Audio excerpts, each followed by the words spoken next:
Hello everyone, एक बार फिर से हमारे यूट्यूब चैनल एसके संकल्प में आप लोगों का स्वागत है। Myself S K. Art and culture में हमारा स्थापत्य कला हमने पिछले लेक्चर में देख लिया है और हम जो स्टार्ट किया था हमने अभी लास्ट पिछले लेक्चर से हमने चित्रकला को स्टार्ट किया था कि भारत में किस तरह की चित्रकला है। तो उसमें मैंने आपको कुछ इतिहास बताने की कोशिश की थी चित्रकला की। तो चित्रकला जैसे कि हमने स्थापत्य कला पढ़ी थी, प्राचीन की भी पढ़ी थी स्थापत्य कला, मध्यकालीन इतिहास की भी पढ़ी थी और आधुनिक काल के इतिहास की भी पढ़ी थी। इसी तरीके से जो चित्रकला है आपकी, जो पेंटिंग है, चित्रकला भी हम तीनों इतिहास की पढ़ेंगे। मतलब कि जो आपका प्राचीन इतिहास है उसकी भी पढ़ेंगे और जो आपका मध्यकालीन इतिहास है उसकी भी पढ़ेंगे और आधुनिक इतिहास जो है आपका उसकी भी पढ़ेंगे, क्योंकि तीनों काल में जो है आपकी चित्रकला विद्यमान रही है, उसका विकास होता रहा है। तो चलिए आज जानते हैं कि भारत में क्लासिफिकेशन जो वर्गीकरण है चित्रकला का कितने पार्ट्स में है। तो वो क्लासिफिकेशन अगर आप देखेंगे तो भारतीय चित्रकला का दो पार्ट्स में जो है वर्गीकरण किया गया है। एक आपका भित्ति चित्र और एक आपका लघु चित्र। फिर से मैं आपको कह रहा हूं, हेडिंग जो है आपका भारतीय जो आपकी चित्रकला है उसका वर्गीकरण, हेडिंग का नाम है भारतीय चित्रकला का वर्गीकरण। तो दो में वर्गीकरण इसका, भित्ति चित्र और लघु चित्र।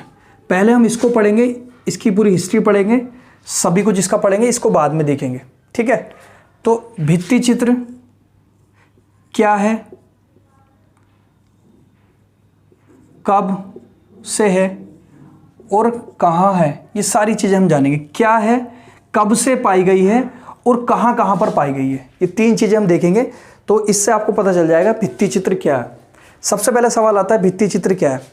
तो भित्ति चित्र आपका किसी भी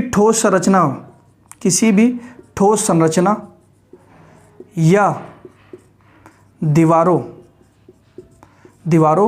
पर की गई चित्रकला या चित्रकारी आपकी क्या कहलाती है, भित्ति चित्र कहलाती है, भित्ति चित्र। अब तो ये डेफिनेशन के तौर पे देख लिया आपने। इसको अगर आप एक वर्ड में समझना है तो दीवार पर की गई, किसी ठोस संरचना पर की गई, चट्टानों पर की गई, ठीक है।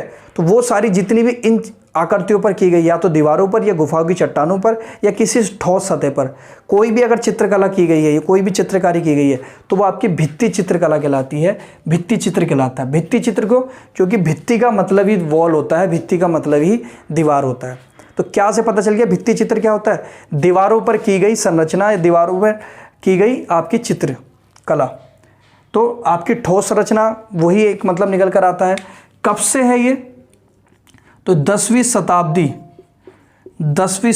BC से आपका ये 10वीं शताब्दी AD तक चली, ठीक है। आपकी भित्ति चित्र कब से चली, 10वीं शताब्दी BC से 10वीं शताब्दी AD से। अब मैं मान के चल रहा हूँ कि अगर मैं 10वीं शताब्दी BC और AD की बात कर रहा हूँ, अगर आप आर्ट एंड कल्चर पढ़ रहे हैं तो आप ये सब जानते होंगे, ठीक है।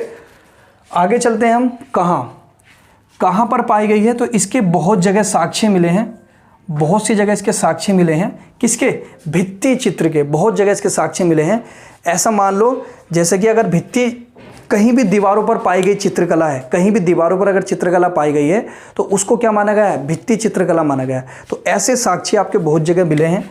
जैसे कि अजंता की गुफाएं जो हैं, अजंता की गुफाएं या अजंता की गुफा में भी जो है आपके भित्ति चित्र हैं। अजंता की गुफा है, उस गुफा की दीवारों पर जो है चित्रकारी हो रखी है, तो वो आपके किसका उदाहरण है, भित्ति चित्र का उदाहरण है। इसी आपका अरमा मलाई की गुफाएं, ये सब हम एक एक करके जानेंगे। अरमा मलाई की गुफा, ठीक है। इसी तरीके से हम कैलाश मंदिर में जो आपकी हो रखी है, कैलाश मंदिर में जो चित्रकारी हो रखी है, बाग गुफा, ठीक है। इसी तरीके से आपकी एलोरा गुफा। तो ये कुछ आपके एग्जाम्पल हैं इस तरीके से, एलोरा गुफा।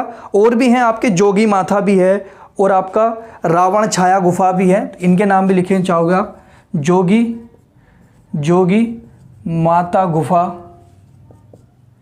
ठीक है, रावण छाया गुफा आश्रय। तो मेरा कहने का मतलब ये है इन जितनी भी जगह है, चाहे अजंता की गुफा मान लो, चाहे अरमामला की गुफा मान लो, चाहे कैलाश मंदिर जो जगह है, बाघ गुफा मान लो, एलारो गुफा मान लो, जोगी माता की गुफा मान लो, या रावण झाया गुफा मान लो, हर जगह जो है किसका उदाहरण है, किसके साक्ष्य मिले हैं आपके, हर जगह आपके भित्ति चित्र के साक्ष्य मिले हैं। हर जगह जो कौन सी चित्रकला हो रखी है, भित्ति चित्र, मतलब कि दीवारों पर चित्र। अजंता की गुफाओं में भी दीवारों पर चित्र बने हुए हैं, अरमामला की गुफाओं में भी दीवारों पर चित्र बने हैं, कैलाश मंदिर में भी दीवारों पर, मतलब जितनी भी हैं गुफाएं उन पर दीवारों पर चित्र हैं, मतलब कि आपके किस तरह के चित्र हैं, भित्ति चित्र हैं। तो आपको ये सारी चीज़ें पता चल गई, क्या है, कब है, कहाँ है। आई होप ये समझ में आया होगा। आगे देखते हैं। अब ये इन भित्ति चित्रकला से हम देखते हैं कि ये क्यों बनाई गई होंगी, क्या इनका महत्व होगा, किस तरीके की चीज़ें होंगी। तो उस टाइम पर जो धर्म थे, जो शताब्दी में आपको बता रहा हूँ, उस टाइम पर धर्म जो थे, एक हिंदू धर्म था अस्तित्व में, इसी तरीके से बौद्ध धर्म था, और इसी तरीके से आपका जैन धर्म था। तो इन्हीं धार्मिक रिलेटेड, धार्मिक धर्म से संबंधित आपकी क्या हो रखी थी, इन दीवारों पर गुफाओं में चित्रकारी हो रखी थी। ठीक है, तो धार्मिक चित्रकारी थी, कहीं पे बौद्ध की गुफाओं की, बौद्ध के बारे में चित्रकला कर दी, या बौद्ध की मूर्तियां बना दी, वो भी हम देखेंगे अभी। तो मतलब ये कह रहा हूँ, ये जो आपकी जितनी भी चित्रकारी होती थी, चित्रकलाएं होती थी, ये सब धर्म ओरिएंटेड थी, धर्म से रिलेटेड थी, धर्म से संबंधित थी। हिंदू धर्म की कुछ चीज़ें उकेर रखी थी, बौद्ध धर्म से रिलेटेड कुछ चीज़ें उकेर रखी थी दीवारों पर, और जैन धर्म से रिलेटेड कुछ चीज़ें उकेर रखी थी दीवारों पर। एक तो यही था कि धर्म से रिलेटेड थी। एक और उद्देश्य था इनका, एक और उद्देश्य था, वो उद्देश्य था अलंकरण, मतलब कि चित्रकारी कर कर किसी भी चीज़ को, चाहे वो भवन हो, चाहे वो गुफा हो, चाहे वो कोई भी अन्य स्थान हो जहाँ पर चित्रकारी कर रखी है, तो वो आपका एक अलंकरण भी उद्देश्य रहा है। अलंकरण का मतलब सजावट। जैसे अगर आजकल आप कहीं कराते हो चित्रकला, कहीं पर सीनरी बनाते हो किसी की भी, तो वो क्या उद्देश्य रहता है आपका, एक अच्छा लगे, खूबसूरत फीलिंग आए, तो वो आपका अलंकरण भी एक उद्देश्य रहा है। धार्मिक तो रहा है और अलंकरण भी एक उद्देश्य रहा है। तो ये पॉइंट्स आपको जरूर याद रखने हैं भित्ति चित्रकला में।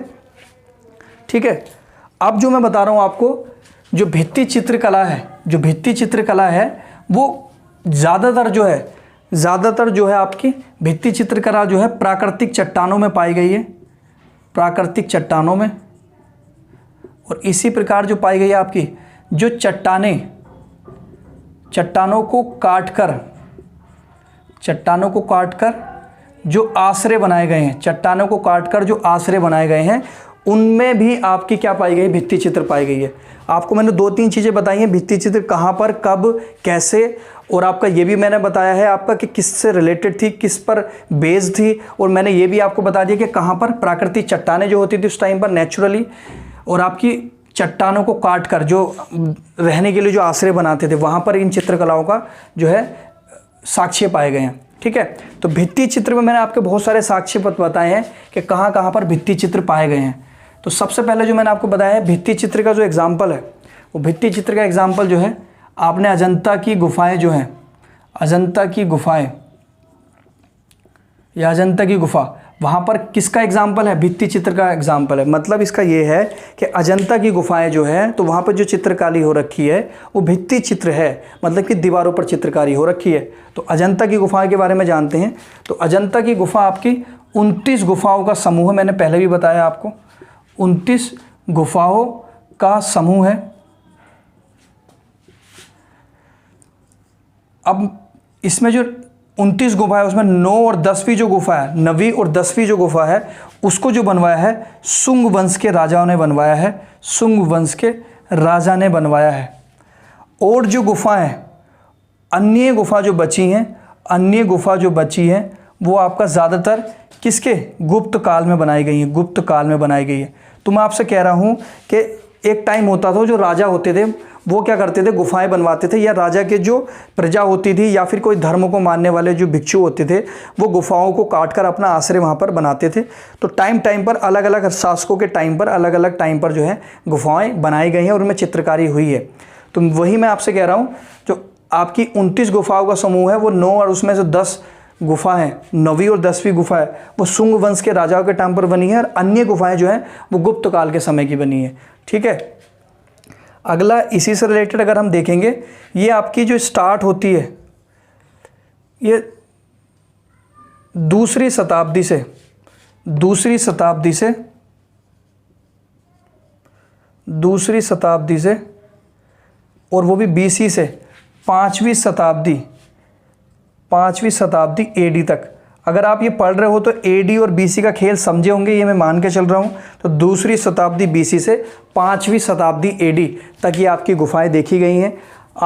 आपको ये समझ में आ रहा होगा कि मैं किसकी बात कर रहा हूँ। मैं अजंता की गुफाओं की बात कर रहा हूँ। क्यों कर रहा हूँ? क्योंकि मैं भित्ति चित्र की बात कर रहा हूँ। और भित्ति चित्र की इसलिए बात कर रहा हूँ क्योंकि अजंता की गुफाओं में आपकी भित्ति चित्र पाई गई हैं, तो एक दूसरे से रिलेटेड हैं। पाया जाता था। तो इसमें यह भी देखने वाली बात है आपको, ये जो इनकी जो चित्रकला होती थी वो घोड़े के नाल के आकार की होती थी।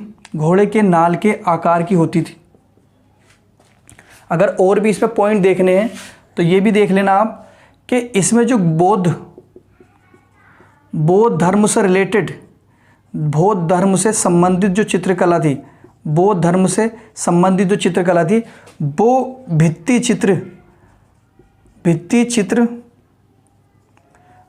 चित्र का सबसे उत्कृष्ट उदाहरण था, या फिर सबसे खूबसूरत सौंदर्य थी। ठीक है, फिर एक बार और सुन लीजिएगा, अजंता गुफा में जो चित्रकारी हो रखी थी वो भित्ति चित्र से थी, या फिर आपका दीवारों पर जो चित्र होती थी उस तरीके की थी। तो अजंता की गुफा में आपकी 29 गुफाओं का समूह है। वो 9वीं और 10वीं सुंग वंश के राजा के टाइम पर, अन्य गुफा गुप्त काल के टाइम पर, दूसरी शताब्दी से 5वीं शताब्दी के टाइम की बात है। घोड़े के नाल के आकार की आपकी चित्रकारी होती थी, घोड़े के नाल के आकार की चित्रकारी होती थी आपकी। ठीक है, और बौद्ध धर्म से संबंधित एक भित्ति चित्र है यहाँ पर इसी गुफाओं में, जो सबसे ज़्यादा प्रसिद्ध है और सबसे ज़्यादा सौंदर्य है उसमें पाया गया है, जो सबसे ज़्यादा जानी जाती है। ठीक है, इसी में जो है आपका और भी चीज़ें दिखाई गई हैं, जैसे फॉर एग्जांपल इसमें जो है उस टाइम की वेशभूषा दिखाई गई है।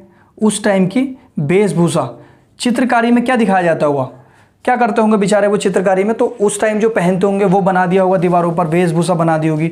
आभूषण जो पहनते होंगे वो बना दिया होगा। वस्त्र वही जो आपकी जो उस टाइम की शैली होगी, उस सब की सब उस टाइम पर उन्होंने दीवारों पर उकेर दी है। जो उस टाइम पर जो अजंता की गुफाओं में निवास करते थे या वास करते थे, तो उन्होंने चित्रकारी के रूप में उस टाइम की शैली, उस टाइम की वेशभूषा, उस टाइम के आभूषण, उस टाइम की जो है सामाजिक स्थिति किस तरीके की थी, सामाजिक स्थिति किस तरीके थी, या फिर आपका उस टाइम के मानवीय सिद्धांत या मानवीय मूल्य, लोग किस तरह के थे, ठीक है, क्या क्या मोरल वैल्यूज़ थी, वो सब उन्होंने दीवारों पर उकेरा है। फिर से मैं कह रहा हूँ, उस टाइम की वेशभूषा जब ये चित्रकारी हो रही थी, आभूषण, उस टाइम की सामाजिक स्थिति कैसी थी, वस्त्र शैली, मानवीय मूल्य, और आपके और भी चीज़ें अगर मैं बताऊँ तो और भी कुछ खास चीज़ें थी। तो वो क्या थी आपकी, पशु जो होते थे, पशु और पक्षी, उनको भी जो है बड़े सौंदर्य तरीके से आपका चित्र में प्रदर्शित किया गया है। ठीक है, चित्र में प्रदर्शित किया गया है। और इसी प्रकार मैं आपको बताऊं, इसी प्रकार अगर मैं बताऊं तो आपका भावनाओं के हाथों के संकेत के माध्यम से आपका व्यक्त किया गया। भावनाओं को हाथों के संकेत के माध्यम से, जो भावनाएं होती हैं, भावनाओं को संकेत के माध्यम से, भावनाओं को संकेत के माध्यम से व्यक्त किया गया है। भावनाओं को संकेत के माध्यम से व्यक्त किया गया है। तो ये बहुत सारे पॉइंट है, आपको याद रखने हैं सब ये। ठीक है, पशु पक्षी की भावनाओं के साथ दिखाया गया है। पशु पक्षी को सौंदर्य तरीके से दिखाया या फिर उनकी भावनाओं को दिखाया गया है, ये भी आप लिख सकते हैं। इसी तरीके से मनुष्य और पशु